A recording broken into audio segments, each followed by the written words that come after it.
Bonjour, bienvenue sur ma chaîne Je me sens bien. Avant de faire la vidéo sur l'anxiété, j'ai pensé faire une petite vidéo qui parle au niveau de l'intensité des émotions. Quand on vit une émotion, ça peut être une ou des émotions. Je peux vivre des émotions en même temps. Ou ça peut être une émotion. Mes émotions peuvent changer aussi dans la journée. Je peux vivre des émotions différentes dans la journée. Alors, ça va être de me poser la question quand je vis une émotion ou des émotions, est-ce que c'est agréable ou désagréable? Mes prochaines vidéos vont porter sur les émotions désagréables afin de mieux les comprendre. On va donner un exemple. Si, admettons, je vis une émotion désagréable, j'ai fait un petit graphique ici qui est sur l'intensité émotionnelle. C'est l'échelle émotionnelle.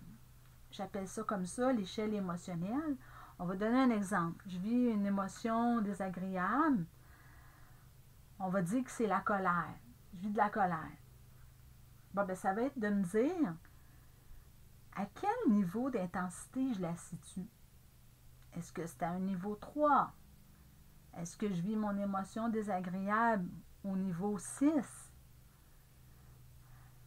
C'est certain que si je vis mon émotion désagréable à un niveau en bas de 5, ça va être plus facile à gérer. J'ai pris l'exemple de la colère, l'émotion colère. C'est sûr que si je vis la colère en bas de 5 au niveau de l'intensité émotionnelle, ça va être plus facile à gérer que si je la vivais à 8. Parce que si je vis l'émotion colère au niveau 8, je risque d'avoir des comportements inappropriés.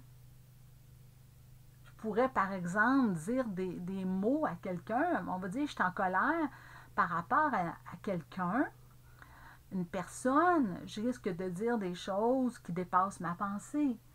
Je risque aussi d'avoir des comportements inappropriés aussi. Parce que l'émotion que je vis, on va dire c'est la colère, va être plus difficile à gérer que si je la vivais à 3. Ici, quand je la vis en bas de 5 d'intensité émotionnelle, ça va être plus facile de me parler, de me calmer et d'arriver à comprendre. Mais plus mon émotion va s'élever dans l'échelle émotionnelle et que je vais la vivre intense, plus ça va être difficile à gérer.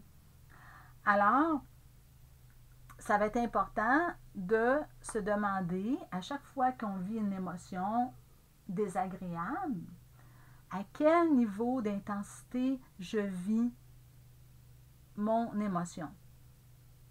Alors, je vous laisse là-dessus et on se retrouve dans une prochaine vidéo où je vais parler de l'anxiété. Bonne journée!